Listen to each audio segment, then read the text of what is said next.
Relative સર્વ સંબંધો નથી કાયમ ના કોઈ સગા, ત્યાં થાવું આપણે એડજસ્ટ, છુપાયા ખુલ્લા વિશ્વ દગા.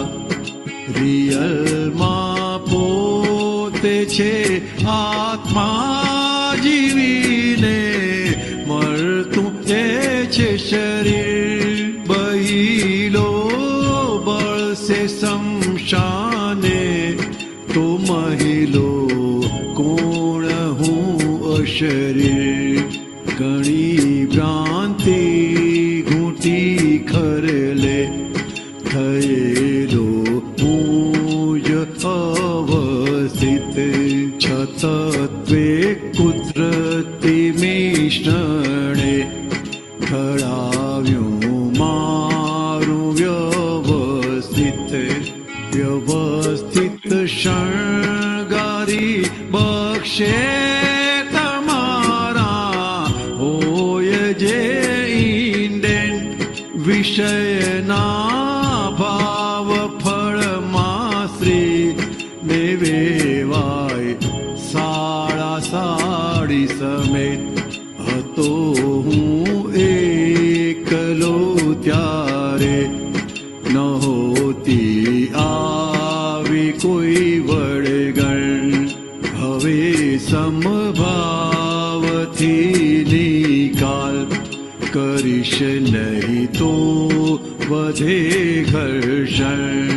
ગમે છે તમને જે વ્યવહાર પ્રથમ તે આપ સામાને.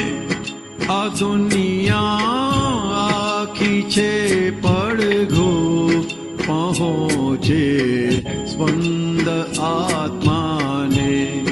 પરસ્પર સુખ દેવાની જે ઘરમાં યોજના થાશે.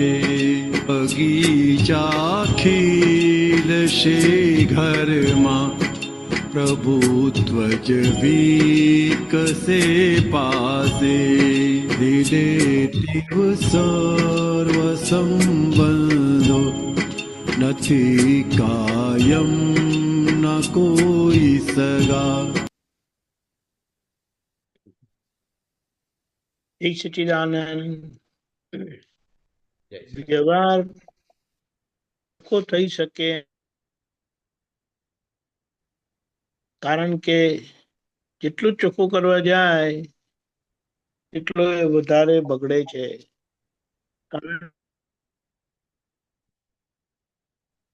સમજણ નથી ત્યાં સુધી એ અજ્ઞાનનો જે પ્રભાવ છે અને એ અજ્ઞાનનો અવળો પ્રયોગ છે તે અવિરત થયા જ કરે છે. અને એને કહીએ કે સતત બગડતું આવેલું આ પૂતગલ, આ શરીર, હવે આ વ્યવહાર જે છે એનો હવે આપણને જ્ઞાન મળ્યું એટલે હવે ઉકેલ આવી શકે એમ છે. જેના માટે દાદાએ આપણને આજ્ઞા આપી છે અને વ્યવહારનું સ્વરૂપ સમજાવ્યું છે કે આ વ્યવહારનું સ્વરૂપ કેવું છે.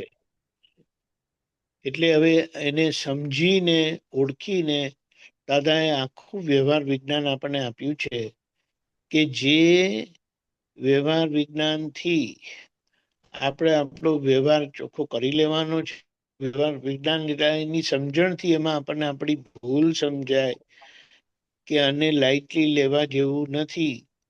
કોઈનામાં કઈની જોડે કંઈ પણ અવળું બોલ્યા કે અવળું રહ્યા કે કોઈના માટે અવળો વિચાર આવ્યો તે કેટલો જોખમ વાળો છે એ દાદાએ સમજાવ્યું છે. એટલે આ બધી વસ્તુ આપણને જે દાદાએ સમજણ આપી છે આત્મા માટે કોઈ જાતે કરી શકતું નથી, ક્યારેય જાતે કરેલું નહીં, ભવિષ્યમાં ક્યારેય જાતે થઈ શકે એમ નથી. અને એ કાયમના માટે કૃપાનો જ માર્ગ રહેલો છે. એટલે એ વ્યવહાર સુધી ક્યારે પણ આ સમયમાં થઈ શકે એમ નથી. એ દાદાએ ખુલ્લું કર્યું અને તેથી અક્રમ વિજ્ઞાનની કૃપા થઈ દાદા થકી, તે આપણે બધા મુક્ત થયા અને આ વ્યવહારને હવે મુક્ત કરવાનો છે, જેના માટે આપણને આજ્ઞા આપી છે. તો બહુ સમજી સાચવીને, કારણ કે આ બધા સંબંધો કાચના વાસણ જેવા છે, કાચના ગ્લાસ જેવા. જરા હાથમાંથી સ્લીપ થયા અને તૂટી ગયા, તે પાછા જોડાય એવા નથી. એટલે આપણે આને સમજીને કેમ કરીને આપણે બધા જોડે સમાધાનથી એનો ઉકેલ લાવીએ, એ રીતે રહીને આપણે જીવી જવાનું છે. નહીં તો કેવળ અને કેવળ માર જ ખાવાનો છે. અહીંયા આપણે ચેતીને જીવી જવાનું છે. એટલે ક્યારે વ્યવહારનો ઉકેલ આવે નહીં, તે આ કળિયુગમાં ક્યારે આવે નહીં.